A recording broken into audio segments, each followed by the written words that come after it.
So over here you can see that I have a pencil, and if I were to draw this, then you can see that I am drawing with one type of pencil.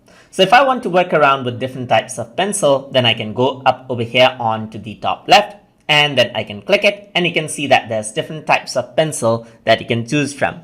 For example, over here there's the airbrush, and if I were to click and drag it, there you go. You can right click right here, and you can increase the radius, and then the radius of the pencil increases. Similarly, you can work around with the lines over here as well, just like that. So work around with the strength, increase the strength. It is more black, as you can see right there. So you can go around over here and then choose different types of brushes as you wish. You can go, for example, for F ink pen right here, and you go around with an ink pen. So you can go around over here, and then if I were to click on F ink pen, you can see that now this is a different type of an ink right here.